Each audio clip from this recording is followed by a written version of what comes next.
Reka nongere mbashimire mwe mukomeje kubana natwe kuri YouTube channel Amategeko muri Sosiyete, AMS mu magambo y'impine.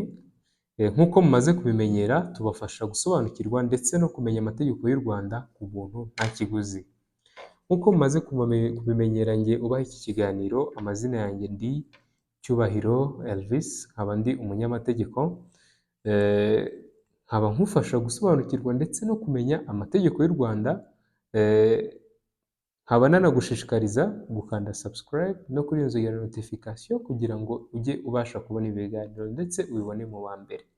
Impamvu ngusaba gukanda subscribe ni iyihe rero? Ni ukugira ngo igihe cyose dutanze ibiganiro ujye ubasha kubikurikirana ndetse no kubibona mu wa mbere kugira ngo bibe byakugirira akamaro. Indi mpamvu ngusaba gukanda subscribe ni ukugira ngo umenye amategeko y'u Rwanda mu gihe uhuye n'akarengane cyangwa mu gihe uhuye n'ikibazo cyangwa wari ugiye kugura urugero nk'ubutaka, uhita uvuga kuri ya YouTube channel hari ibisabwa kugira ngo ubutaka bigende gutya na gutya, kangeho njye gusoma. Iyo wakoze subscribe ntibikugora no kutubona cyane. Rero ndagushishikariza gukanda subscribe kugira ngo igihe cyose uhuye n'ikibazo cy'amategeko cyangwa igihe cyose ushaka kwiyungura ubumenyi mu bijyanye n'amategeko ujye ubasha kubikurikirana ndetse ubimenye mu wa mbere. Ndizera neza ko ubu ngubu wamaze gukanda subscribe na like no kuri iyo nzu bwira notification. Noneho reka dukomeze n'ikiganiro cyacu cy'uyu munsi nabateguriye kivuga ku mushinga w'itegeko rishya rigiye gusohoka, aho Inteko Ishinga Amategeko y'u Rwanda yatangiye gusuzuma umushinga w'itegeko rishobora gutuma abashakanye batagabanywa imitungo yabo mu buryo bungana igihe bahisemo gutandukana hatarashira imyaka 5 babana. Ndetse turebe no ku ishyingirwa ry'umwana w'imyaka 18. Noneho reka twongere dusubire mu kanya nkubwira ibi bintu, tuganira ku ishyingirwa ry'umwana w'imyaka 18, turebe n'ibyo ngibyo kuri divorce y'abantu bashakanye bashobora gutandukana mbere y'imyaka 5, tumenye ngo ese itegeko riteganya iki.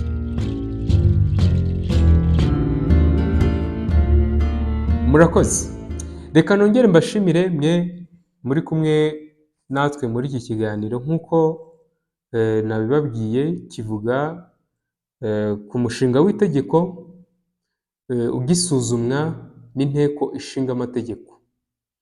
Aho muri iki kiganiro turi buze kureba ibi bintu bibiri gusa, ari byo icya mbere turi buze kureba ku mushinga w'itegeko Inteko Ishinga Amategeko y'u Rwanda yatangiye rishobora gutuma abashakanye batagabanywa imitungo yabo mu buryo bungana igihe bahisemo gutandukana hatarashira imyaka 5. Cya kabiri turi buze kureba ku ishyingira ry'umwana w'imyaka 18. Twumve ese iki tegeko riramutse ribaye rishyizwe hanze n'iki rizaza ridufasha muri sosiyete. Muri iki kiganiro turi buze gukoresha itegeko ry'umuryango rigenga imicungire y'umutungo w'abashyingiranywe, impano ndetse n'izungura. Reka duhere ku kintu cya mbere. Duhereye ku kintu cya mbere kivuga ko turi buze kureba ku mushinga w'itegeko Inteko Ishinga Amategeko y'u Rwanda yatangiye bishobora gutuma abashakanye batagabanywa imitungo yabo mu buryo bungana igihe bahisemo gutandukana hatarashira imyaka 5 babana. Inteko Ishinga Amategeko y'u Rwanda yatangiye gusuzuma umushinga w'itegeko rishobora gutuma abashakanye batagabanywa imitungo yabo mu buryo bungana igihe bahisemo gutandukana hatarashira imyaka 5. Uyu mushinga w'itegeko ugamije gukumira ibibazo cyangwa se ikibazo abashingiranye bakunda kugirana nyuma y'igihe gito babanye bagasaba ubutane hagamije kugabana mu buryo bungana imitungo. Aho usanga nk'urugero umusore akunze umukobwa akamukundira imitungo afite, umusore agahoza bamara kubana ugasanga umusore ahoza ku nkeke uwo bashyingiranye kugira ngo batandukane bagabane ya mitungo yamukurikiyeho. Icyo gihe usanga uwo mukobwa baba barahisemo urugero nko kubana ivangamutungo rusange, ugasanga rero abihombeyemo. Uwo muhungu nta rukundo yamuherezaga, kwari ukugira ngo gusa amutwarire iyo mitungo. Barashyingiranye nyuma y'imyaka 2 cyangwa nyuma y'amezi angahe, ugasanga shakishije impamvu ituma batandukana. Cyangwa se ugasanga urugero nk'umukobwa yemeye kubana n'umusore kubera imitungo afite atari urukundo, ugasanga nyine wa mukobwa ugeze mu rugo atangiye gutesha umutwe wa musore babanye, kuko n'ubundi ntiyamukundaga, kugira ngo arebe ko batandukana yitwarire iyo mitungo. Iki ni ikibazo gikomeye sosiyete nyarwanda imaranye igihe kinini, aho usanga ubukwe abantu barabugize business, barabugize igishoro. Hahandi usanga umuntu yiyemeza agakundana n'umuntu umwaka umwe, imyaka 2, 3, akibabaza kugira ngo nibabana bahite bakora iyo divorce, batandukane yitwarire ya mitungo ye. Iki cyemezo cyo gutegura iri tegeko cyafashwe nyuma y'uko muri iyi myaka 5 ishize hagaragaye imanza z'ubutane bw'abamaze igihe gito bashyingiranywe, impaka zavutse ku igabana ry'umutungo mu buryo bungana nk'imwe mu nkurikizi z'ubutane. Impaka nyinshi, niba abantu batandukanye, impaka nyinshi zagiye zibaho, zagiye zituruka ku igabana ry'umutungo. Ugasanga abantu baratandukanye, ntibanababajwe yuko batandukanye, ntibababajwe n'abana bataye, ahubwo bababajwe n'uko imitungo urafata iki, ni ibyo ngibyo bashwanira, aho usanga n'uwo uri gushwana uri muri ibyo bintu yaraje nta n'ikintu afite. Mu gukemura iki kibazo, uyu mushinga uha umucamanza ububasha bwo gusuzuma ibijyanye no kugabana umutungo no kuba yakwemeza kutagabana mu buryo bungana mu gihe ubutane bubaye mbere y'imyaka 5. Iyo urebye ingingo y'156 y'uyu mushinga w'itegeko, ivuga ko iyo ivangamutungo rusange risheshwe ku mpamvu z'ubutane cyangwa se guhindura uburyo bw'imicungire y'umutungo, abari barashyingiranywe kuvanga umutungo bagabana imitungo n'imyenda ku buryo bungana cyangwa se ku bundi buryo bumvikanyeho. Agace ka 2 gakomeza kavuga ko bisabwe n'umwe mu bashyingiranywe bataramara imyaka 5 babana, urukiko rushobora gutegeka ko abashyingiranywe batagabana imitungo n'imyenda ku buryo bungana, rumaze gusuzuma impamvu ubisaba ashingiraho. Urakubisaba ko mutagabana imitungo mu buryo bungana, ariko urukiko rumaze gusuzuma impamvu wowe ubisaba ushingiraho. Rero nabyo biba ugomba kugaragaza iyo mpamvu. Icyo gihe igabana rikorwa hashingiwe ku mitungo n'imyenda bihari ku munsi w'iseswa ry'ivangamutungo rusange, kandi hakitabwa cyangwa se hakitabwaho ku gaciro k'imirimo yo kwita ku ngo idahemberwa yakozwe n'umwe mu bashyingiranywe cyangwa bombi, buri wese agahabwa ibihwanye n'uruhare yatanze. Rero cyangwa se bishobora kuba ari ibihwanye n'uruhare yatanze cyangwa se ibihwanye n'uruhare ku mitungo ye. Iri tegeko riteganya ko agaciro k'imirimo yo kwita ku rugo idahemberwa yakozwe n'umwe mu bashyingiranywe kagenwa n'umucamanza mu rubanza rw'ubutane, kandi kagahabwa hagati y'10% na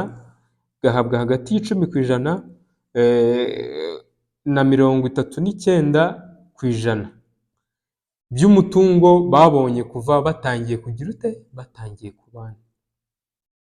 Rero mu gihe uyu mushinga w'itegeko wakemezwa, watanga umwihariko ku ngingo ya 8 ingingo ya 8 y'itegeko, watanga umwihariko ku ngingo ya 8 y'itegeko nomero 27/2016 ryo kuwa 8/7/2016 rigenga imicungire y'umutungo w'abashyingiranywe, impano ndetse n'izungura kuri uwo mutungo, aho ivuga ko iyo uburyo bw'ivangamutungo rusange busheshwe ku mpamvu z'ubutane cyangwa se guhindura uburyo bw'imicungire y'umutungo, abari barashyingiranywe cyangwa barasezeranye ivangamutungo bagabana ku buryo bungana cyangwa se mu bundi buryo bumvikanye imitungo n'imyenda byabo.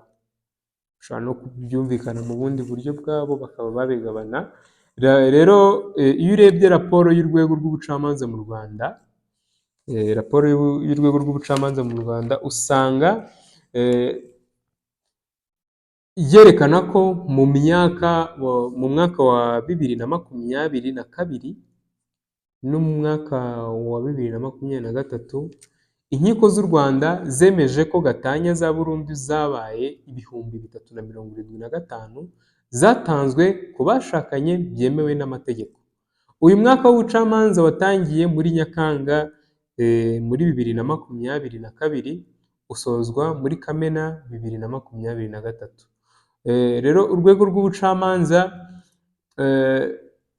rugaragaza nanone ko ibibazo byiganje kuruta ibindi mu manza mbonezamubano ari ibyerekeye gutandukana burundu, amasezerano y'ubucuruzi no kwemeza ko umuntu yagize yitabye Imana.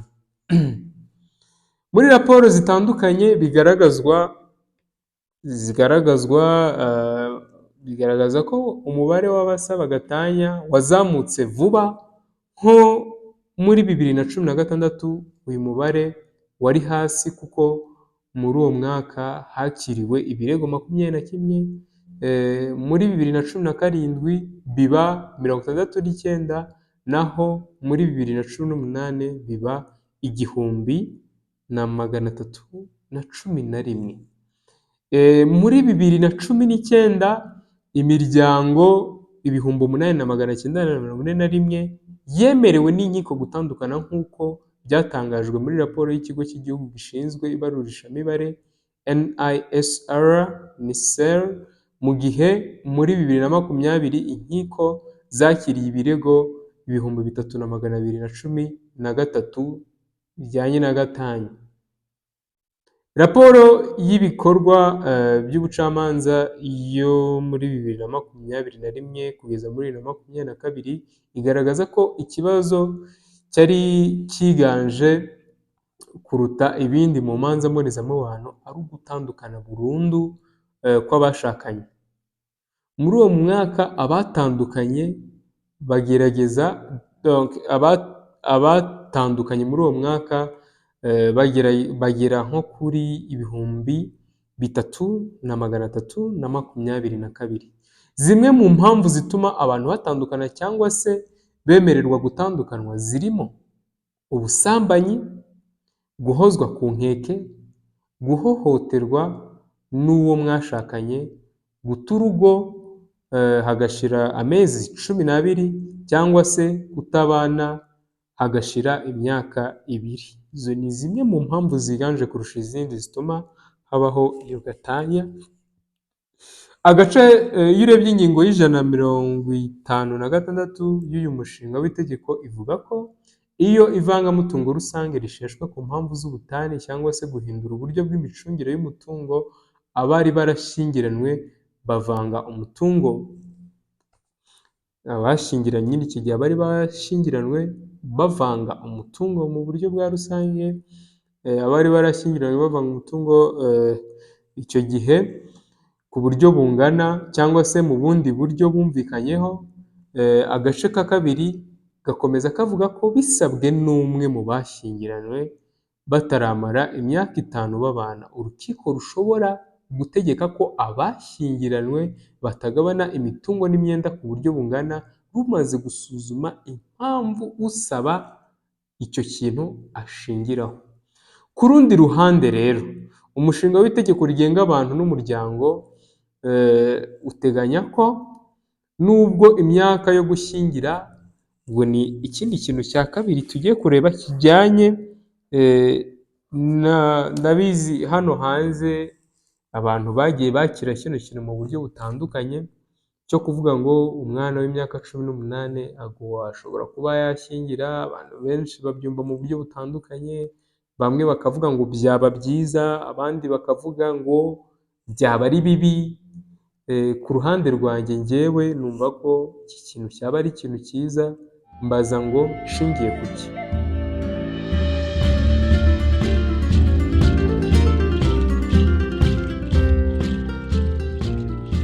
Umushinga w'itegeko rigenga abantu n'umuryango uteganya ko nubwo imyaka yo gushyingirwa ari imyaka 21, umuntu ufite imyaka 18 ashobora kuzajya yemererwa gushyingirwa abiherewe uburenganzira n'umwanditsi w'irangamimerere ku rwego rw'akarere mu gihe hari impamvu zumvikana yagaragaje.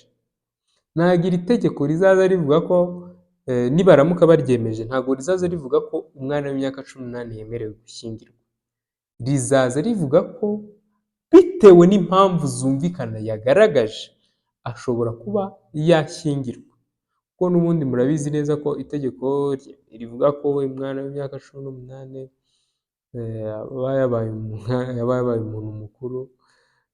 Mbere ryavugaga ko 21 aribwo yakorera ibintu bijyanye na contract n'amasezerano nko gushyingirwa n'ibindi, ariko iri tegeko riri clear.